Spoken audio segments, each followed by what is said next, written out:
Good morning and good afternoon and good evening, everyone.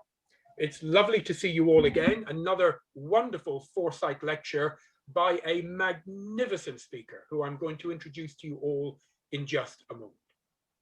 For those of you that are a little bit unfamiliar with the Alpha Group, let me give you a 2-minute overview. The Alpha Group, part of the Noble Group worldwide organization, actually started 9.5 years ago in the United Kingdom. The Alpha Group works exclusively with the owners of SMEs. We ran it for 6 years in the UK, 1 group, 2 group, 3 group, 4 groups, month after month after month, to make sure we could keep the one, and I have to say rather audacious promise we make all of our members. And that promise is that we will double the value of your business in 2 to 3 years. And ladies and gentlemen, we have never failed. Then, under the leadership of Colin Lindsay, our international managing director, a magnificent man who joined us about 5 years ago, Colin 3.5 years ago with his team then took the Alpha Group outside of the United Kingdom. And in 3.5 years, he has taken it from 1 country to, as we speak today, 31 countries worldwide. We deliver the Alpha Group in 27 languages and in over 20 currencies. And Alpha Group, we have Alpha Groups in cities around the world. They are made up of owners of businesses, SMEs, small to medium enterprises. They meet once every calendar month physically around a board table or on Zoom. And we make no apologies for the fact that the Alpha Group is incredibly exclusive. In any city, no matter how big the city, no matter how many tens of thousands of businesses, we only allow 20 members to join any one Alpha Group. Never more than 20. But not only that, we never allow 2 in the same industry. And this model has grown like a volcano over the last few years. We are now in 31 countries and helping thousands of business owners to double the value of their business. We started the Foresight Lectures as a way of giving back to anyone within the business world out there, no matter who you are, no matter where you are. And we have some incredible speakers. So today we have a remarkable young lady, Eirca Hadley-Jarrett. Eirca has got the most remarkable background. She is a coach, she is a trainer, she is an entrepreneur, she runs her own business. And today she's going to talk about a subject that a lot of people have heard about. They've maybe heard it in passing, but very few people understand the power of this subject. Very few people understand exactly what it is. And very few people understand how to take this knowledge and implement it in their own business in order to help their customers, help their staff, and raise their brand, their profile, their image, and their value. So you're in for a most magnificent talk today from a remarkable lady. So Eirca, are you there? I am indeed. Hello, everyone. Hi, I'm going to stop my camera now, Eirca, so I don't annoy people. And I'm going to hand over to you, and you can share your screen and take it from there. Brilliant. Thank you very much.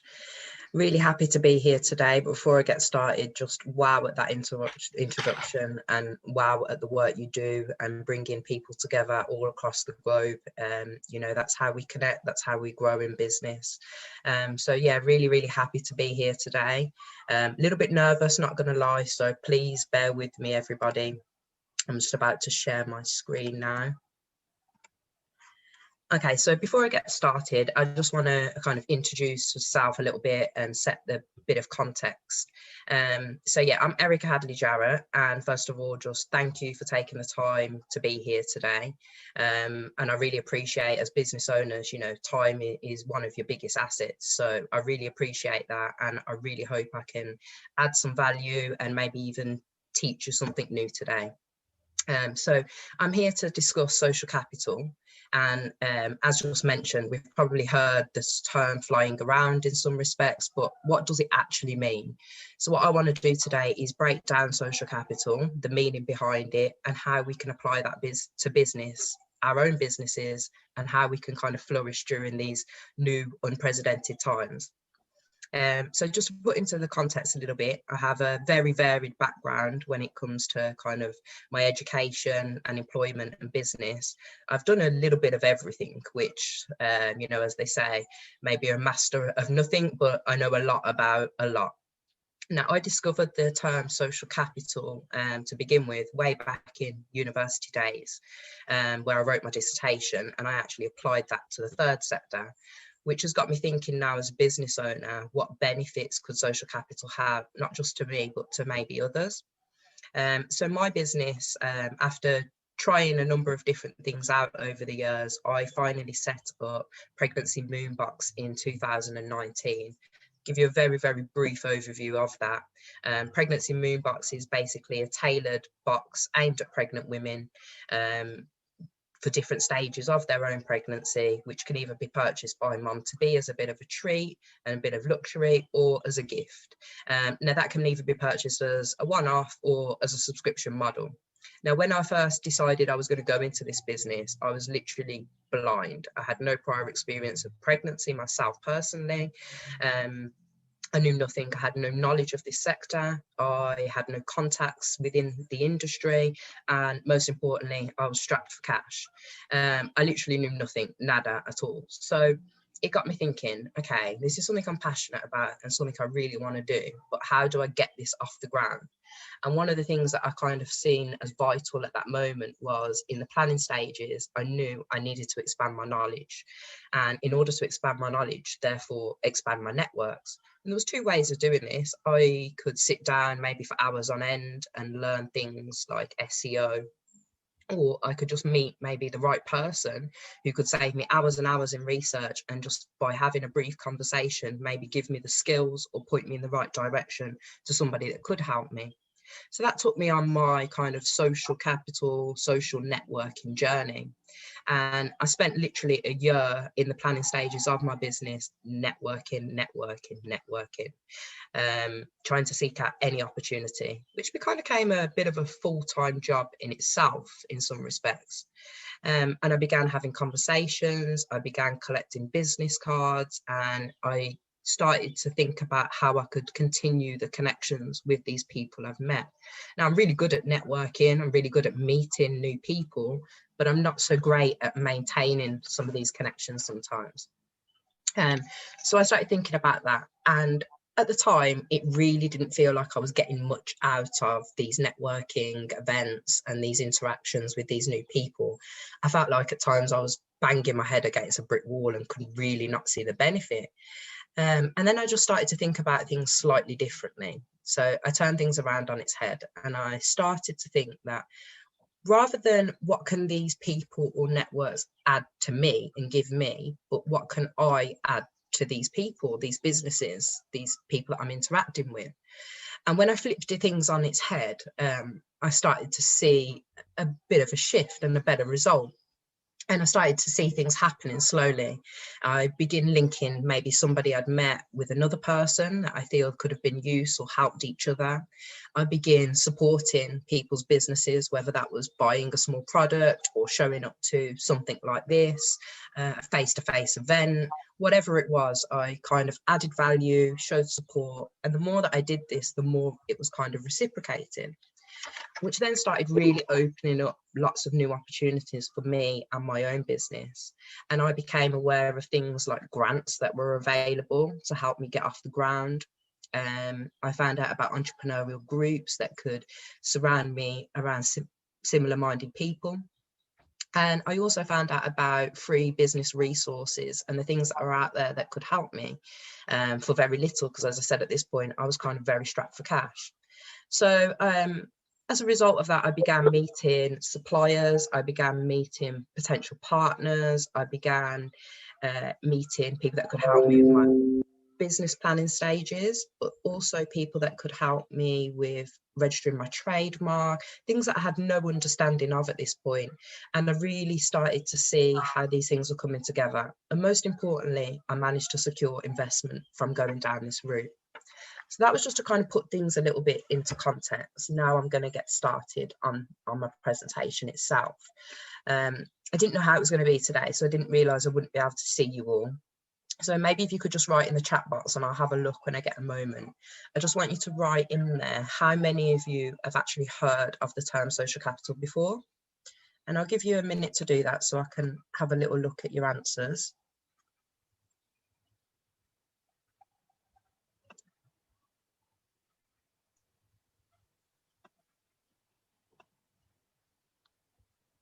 Okay, so how many of you might have heard of social capital in passing, but how many of you understand it away from its theory and in terms of practicalities in life and how that can apply to your business?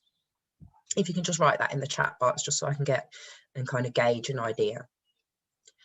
So what I'm hoping to do today is, first of all, define what social capital is from my understanding and how this can be of benefit to us in business and how we can start applying it.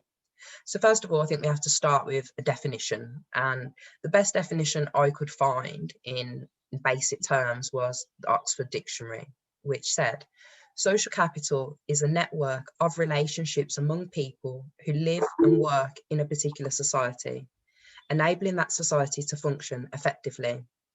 And social capital is a very old term that has been used for decades. And I first discovered it, I come from a social science background, which I first discovered many years ago, like I said, at university. But today I want to explore how that can be applied to business, particularly in this new world that we're facing of COVID. Now, let me just break things down a little bit and simplify social capital. Let's think about our own social media for a start. So, you know, many of you are probably going to have Facebook, Twitter, Instagram, LinkedIn, all of these different types of social media platforms that allow us to expand our networks with either existing people or people we don't know. And that is effectively social capital, is your social network. So moving on to the next slide, it's a little bit of background and theory, which I wanted to stay away from. I always go back to coming from a social science background, but I think it kind of confused things sometimes, but I had to put it into context. So the social capital framework is here, and it has three basic components that consists of a network, including a person's norms, expectations, and values. In this theoretical framework of social capital, there are three subtypes. This includes bonding, bridging, and linking, which I'm going to discuss in a bit more detail. So I've created a bit of a diagram here because I know some people are more visual, and particularly myself. So as we can see, the bonding element of the model is more about a closed network of people that have strong ties, people that normally are alike or have some similarities, and is quite exclusive. Whereas the bridging element of this component is more inclusive, open, tends to have weaker ties, and people don't necessarily have to have a common connection. And the linking element is what brings the two together and can be either a strong or a weak tie, but this is where the interactions happen within different levels of power. Now, in order for a strong bonding or bridging capital, there must be some kind of shared understanding and value, whereas the linking element, it doesn't matter so much about that shared understanding. It's the super glue that brings them together.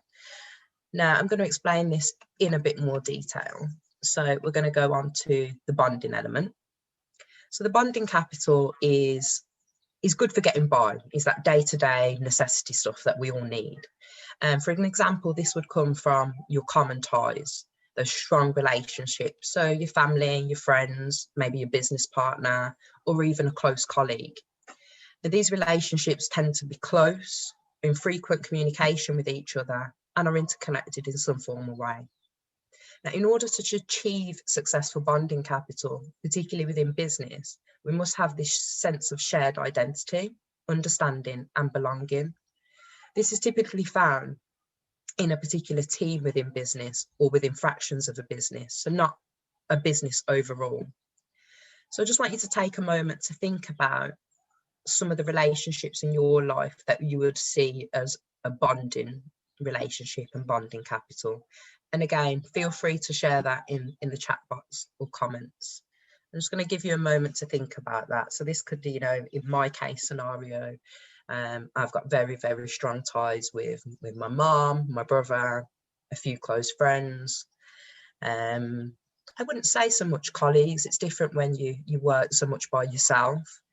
So yeah, just think about your own bonding capitals. I want everyone to relate this back to themselves, because that's how I think we can understand something in the moment, is if we can relate it back to us personally. So even if you don't write it in the chat box, just take your notepad and pen out and just write an example of a bonding relationship. And while you're doing that, I'm going to move on to the bridging element. Now, the bridging element is vital to get ahead. So where we said the bonding was necessary for everyday life, this is vital in business to succeed and get ahead. So an example of this would be, for example, something that people have in common. So members of a religious group, a political party, or even the wider colleagues within your organisation or business. So those people that you don't see that often, you might not have regular day-to-day interactions with, but all the same, you're part of a similar network, or something that brings you together. Now, these relationships might be further removed, not directly connected, and like I said, in less frequent communication. So the bridging element of the capital is outward looking and would potentially include an intermediary person that refers you or introduces you to another person or another business that could benefit you. So again, I just want you to take a moment to think about your own business and think about a bridging relationship that you've established within your own business. And again, feel free to write this in the comments or just jot it down for your own self. So when looking back at this at a later point, you can refer it back to yourself and see exactly who those bonding networks are and exactly who those bridging networks are, so we can continue to build on those moving forward. And I'll just give you a minute or so to write that down and give some examples of that before I move on to the linking element. Now, all three of these are just as important. I don't believe personally one can work without the other. They're all interconnected and they're all interlinked, and we need all types of these networks in order to succeed and function. So the linking element, the final characteristic, is what brings the social support and connections between groups. And this is basically the super glue of social capital. So the linking element is the relationships between people, individuals, institutions at different levels of power. It can be between an individual, a group, a social structure, people from different backgrounds, or even different status, social status, for instance. An example of this relationship could be between a supplier, a business, a government funding body and a charity, a job centre and a benefit claimant. And what I'm trying to demonstrate here is the levels in different kind of power association and how they bridge together. So again, I just want you to take a moment to think about how this can relate to your business and where those linking elements have come in. So I'm going to give you an example of my business and where those kind of linking elements come in. Now, I need strong relationships with my suppliers and with potential funders, with potential government bodies. So just think about that in terms of your own business and the things that could benefit you for a moment. Now, I'm going to break these three elements down to what we call weak and strong ties. Now, weak and strong ties are effectively those relationships. So for instance, what we said earlier between the bonding capital, the family, and the bridging capital of maybe those more distant colleagues. Now, strong ties are associated to the bonding element, whereas weak ties are linked to the bridging element. Now, weak ties are those contacts or acquaintances that create opportunities. On the other hand, our strong ties are forms of support, vital forms of support that we get from our friends, our family, and our close colleagues. We have shared values and interests, and that shared love and caring for each other. Both strong and weak ties are crucial in business. For example, a weak tie might be a mailing list you was added onto as a result of an introduction, but that mailing list might come into your inbox one day and provide you some vital information, say for a new government grant that's come out, especially in times of COVID, where I know many businesses have stopped working altogether, or are functioning at a much lesser capacity to what they was. So I know that the government support that has been in place has been quite difficult to coordinate at times. And it's through maybe this mailing list or this introduction or another conversation to somebody else that sometimes we learn about these things. So a good example of weak and strong ties are looking at maybe your LinkedIn in terms of business. Now on LinkedIn, you've got what we call your first connection contacts and then your second connection contacts. Now, I'm sure many of you with your first connection contacts know some of these people, have had conversations with these people, maybe have worked together either currently or in the past. But some of these connections, probably your second connection contacts, you might never have spoke to before. You might have had an introduction maybe briefly, but you don't really know each other. However, there is something that links you, some kind of common interest. And that might be as little as just the sector you work in. Therefore, you followed each other because you might get some vital information because you share that common interest. So again, if any questions at any point, please put them in the chat box and I'm really happy to try and answer them at the end. And I just really want you to think about some of the stronger and weaker ties within yourself, within the business and within your own social network. Take a minute to think about some of these weak ties and some of these strong ties and how they've benefited you in the past, maybe. Now, one of the things I was quite shocked to learn, I'm kind of working backwards here because it's my last point on the slide, but I kind of feel like it needs to be made first, is what surprised me most was the most social benefit arises from your weaker ties, not your stronger ties. So those best opportunities are not going to necessarily come from your friends and your family and your close colleagues and people you know. You tend to have the conversations that, you know, how are you, how's things, how is business, that kind of surface talk conversation. Whereas on the other hand, you know, with those weaker ties, we tend to get straight to the point, especially in business, and we tend to not want to waste people's time and or value everybody's time as much in business.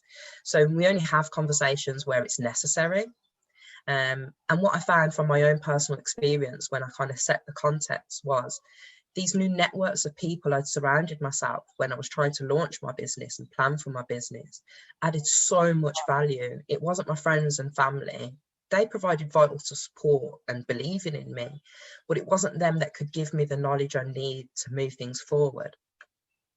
So both strong and weak ties are vital in social capital and in networking, and both are sources of information and resources. Both are vital to success. I'm sure many of you have friends and both acquaintances, and that's the basic way to understand this, is that's the difference between your strong and weak ties. You've got friends and you've got acquaintances, and we've got uses maybe for both of these people, and they both contribute something to our life. But both your weak and strong ties have different functions, but both bring benefits, particularly to business. And I suppose this is a little way of seeing your strong and weak ties. So like I said, your weak ties build you up and bring value, and your strong ties kind of, yeah, they add value, absolutely. They make you strong. These are the people that love and believe in you. But sometimes that can drain you, and sometimes that can take you away from your focus. So I think it's just really conscious to be aware of the difference between these ties, and that we need balance amongst our network and our contacts. Now, looking at this in business terms, and particularly now in a world of COVID, now we've seen many examples of kind of this happening in society recently, and times of change. Now, I think the biggest example I've seen recently was Debenhams closing and Boohoo taking over that. Now, Debenhams is a 200-year-old company, and I think Boohoo are a baby in comparison. They're about 8 years old. And you know, Boohoo are out to take the monopoly and make something of themselves and make a name. But for me, it was soul destroying to see a 200-year-old company maybe even older, don't quote me. And for anyone that's not in the UK, I didn't realise we were going to have such a span of across the world. So I'm sorry if you don't know Debenhams, but they are a really old store that have been going for a very long time, a bit like Selfridges, a bit like Harrods, but not so kind of high end. A superstore that sells everything and brings everything together. Now, the transition that we just watched happen in the news and in the media was Boohoo took over, brought out Debenhams, but not their retail stores. They completely brought them out and took it online, which was kind of heartbreaking for me. I know times move on in business and people get left behind if they can't reinvent themselves. But I would have liked to have seen some kind of bridge between the two, between Debenhams and Boohoo, and how they both could have survived this, and some kind of partnership, how we could have kept the high street and kept the jobs, but Boohoo still could have expanded who they are and what they want to become. But we didn't see that. We literally are about to see how many stores close down their doors forever and put people out of work, which will create new opportunities on the online world, but you're going to have a completely new set of skills to have to, to be in the online world. So that was just a little example of how I saw two companies that could have potentially worked together to create something great, but didn't see the value in that. So I think during these unprecedented times of change and challenge, we really need to be creative in our strategies for survival and for future development of our businesses. And me personally, I took stock in the first kind of lockdown back in March when COVID first hit us. And I thought, okay, how can I get something positive out of this for my business? How can I add value to other people's lives from the things that I've learned? And I think sometimes we just need to stop, take stock and ask ourselves these questions. So many businesses are focusing on their competitors and how they can take the monopoly, like the example I just gave with Boohoo, as opposed to how we can partner together in these times of change and uncertainty, how we can look to each other for support or collaboration to ensure we all survive and thrive, as opposed to, well, I'm surviving, who cares about anybody else? So don't just look at how you can benefit from your own social network, but instead first look at how you can add value to these networks. And like I said, in doing that originally, I got so much more out of it and still continue to today. So people have remembered those extra mile I went for them in adding their value to their business, whether that was just showing support and showing up for their event, or, spending the time to listen to them and maybe connect them with somebody that could help. And so much has come of this for me, like I said earlier, and still continues to. Someone might remember something I've done for them and they call me up and say, Eirca, I need to connect you with this person because they're vital to your business. Now, I'll give you an example. There was a lady that started a pregnancy cushion from an experience that she'd been through. And I kept hearing about this lady in all these different networking events that I was attending. I'd heard so much about her and how if we connected, we could be great together, we could be working together, we could collaborate. And eventually I met Anita, and she was a fantastic woman and her product was absolutely fantastic. And we spoke for hours, and we could have put the world to rights for hours. She taught me so much about my sector that I'm in and my business. And we discussed ways of how we could work together and how we could add value to both of our businesses. Unfortunately, Anita and her business didn't survive COVID and the new world that we're in, which was a shame. However, Anita will always remember me because I tried to support her in times where people were just trying to take, and who knows what might come of that for the future. So just never forget those bonds and how important that they are, and how we can add value to other people. And in adding value to other people, we get so much more out for ourselves.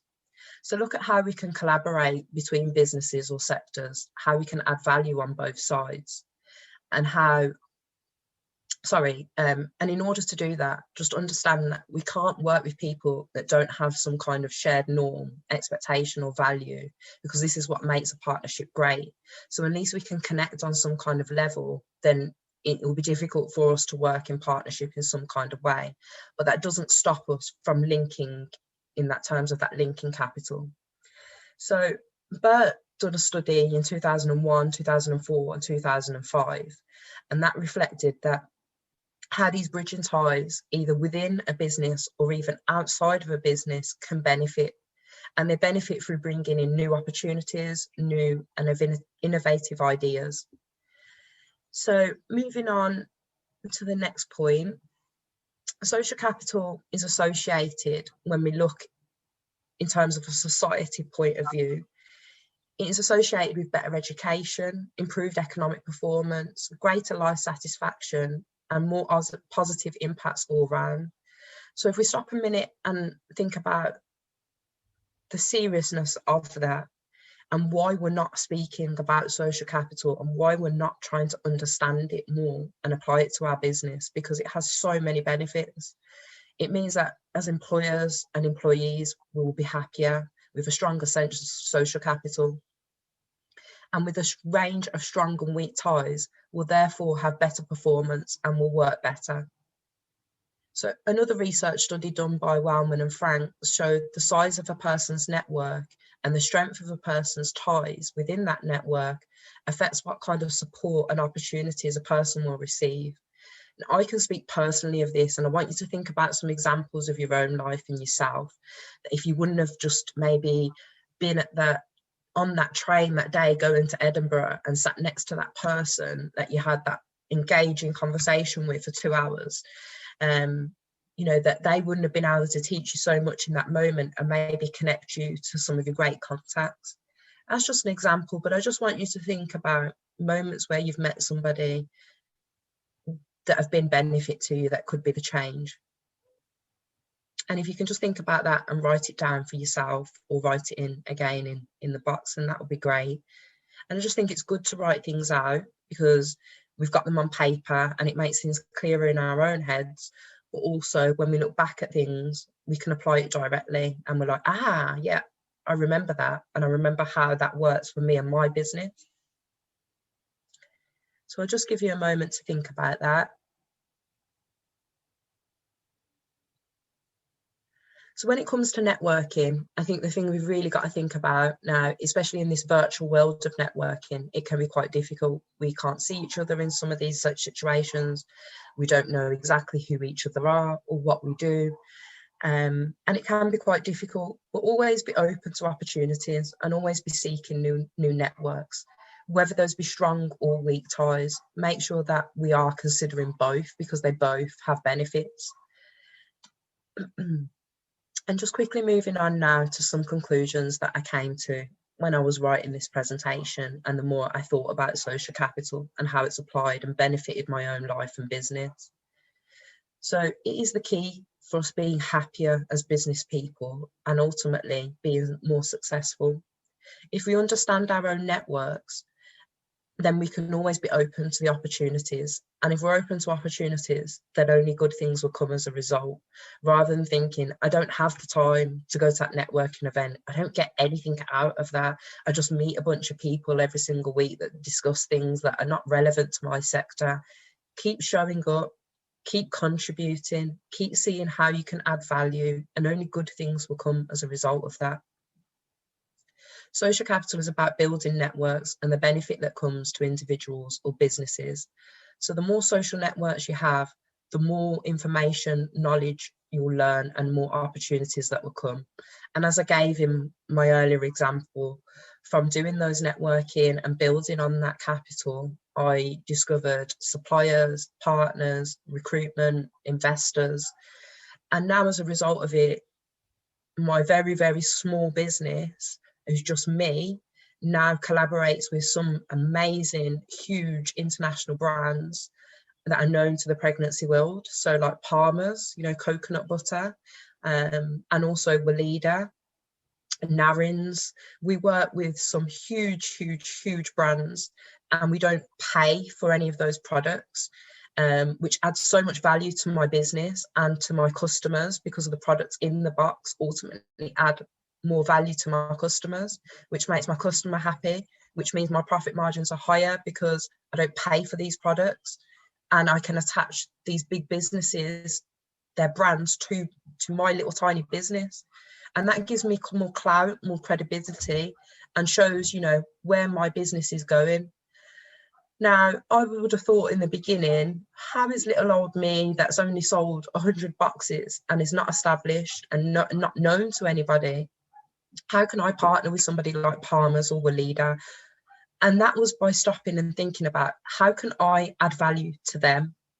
What can I do for them? So in my proposition to them, when I approached them, it wasn't, I've got this business and I want to bring you on board and I think you would be great. Because nobody wants to hear that. That's me, me, me, me, me. What I did was I stopped and I really thought about the proposition and what I can offer these businesses over time and how I can add value to them and how I can appeal to their customers. And that's exactly what we did. And I hope that these partnerships will continue to strengthen, and I hope that I will continue to get more of it. So I just want you to think about, in your own business, maybe some of the opportunities that you'd ruled out because you thought, oh no, maybe they're too big to partner with, or maybe like myself, you have trust issues in business, and how do I maybe collaborate or partner with somebody without sacrificing what I stand for and what my business stands for? And it's just about finding balance within that and new ways of seeking things, but also understanding these bonds and these relationships. And I think within our own businesses, we need to create a culture. We need to create that culture where social capital can flourish. And in order to do that, we first need to understand it in its practical sense and apply it to ourselves first and foremostly. And if we can apply it to ourselves as individuals, then we can start applying it to our businesses and the people that work in our businesses. And start measuring social capital within our business and within ourselves. And how we measure this is by the outcomes that come from these interactions. So, for example, I had a conversation with somebody the other week and they told me about a business grant that was available locally in my area. And as a result of that, I secured that and I managed to get some new funding for some business equipment rather than it having to come out of the pot and eat into my profits. And that's the value of social capital here. And, I'm not saying leave a relationship behind if it doesn't add any value and if you can't measure it, because that's the beauty of this, is it might come into fruition in 5 years' time. It might happen instantly, but never underestimate a value, the value of a weak tie, ever, ever, ever. Don't ever just kind of palm it off as nothing. Maintain those relationships, because something really, really positive that could be a game changer for you in your business is probably going to come from that weaker tie and not those stronger ties that we tend to communicate with and give so much to. So social capital works both ways, and I don't want anyone to forget that. You will get out as much as you put in. So like I said, always be adding value and you'll always get more out. And enjoy the networking journey. I know we have to think about calculatedly how we can add value and how we can work together, but just enjoy the journey and these things will come. And that is basically the end of my lecture. So I will open up now to any questions. I hope that was okay, everyone. That was magnificent. I've been writing furiously here, Eirca. Great, fantastic. Now we've had a number of points and people saying things, which I'll come to. I've had my pad and pen here, and I've just been writing. And a couple of things that struck me as being I hadn't thought of. The weaker ties being the best. Who would have thought of that? Who would have imagined that? That is powerful. Very powerful. In one of the lectures I do about building your business, we talk about it's not the people you know that matter so much, it's the people they know, the second level. But you're never going to get to those second level people unless the first level people recommend you. So a huge power in the people you know. And I guess it goes back to what our mothers taught us, wherever we are around the world. Relationships are everything. Yeah, absolutely. Relationships are just the key to absolutely everything in life, in business, in people. So anyway, let's look at what people have said. So, there's so many things. Someone said new social network app, Clubhouse, fantastic example. Thank you for that. We will check that out. David, thank you, Eirca. Great presentation. Thank you so much, Eirca from Elizabeth. Fantastic presentation. Sorry she had to drop out early. Gabriel, how would you suggest to build the strong ties on business, like on LinkedIn? How would you build strong ties on things like that? So I think that's about adding value, like I said, and that would be on LinkedIn, your content creation. So whatever industry you're in, be adding value to your network of people. Whatever information that you learn that benefits you, share that with your network, interact with your network, and ultimately you will create ties, whether they be strong or weak, and ultimately then you will add value, and people will recommend and be like, you know what, you have to link in with this person because their content is absolutely fantastic. And I think that's the way on LinkedIn, really, that we can be linking in with people. And I know personally myself, if someone has got fantastic content, I automatically, when I go back on my LinkedIn or my Facebook, I look for those people first. I interact with those people, I send them messages, I comment on their posts. And that's what builds relationships between people, whether they be weak or strong ties. So reaching out, having the little bit of courage to just reach out, communicating with them, and whenever possible, delivering something, whatever that is of value. Absolutely. Whether it's information, a document, a video, a bit of advice, but something that is of value to many of the people who would see it. Share the things you're learning, be open, be vulnerable, and share that part of yourself. Be brave. Yeah. There's going to be some people that, you know, don't get it, don't appreciate it, and don't like it.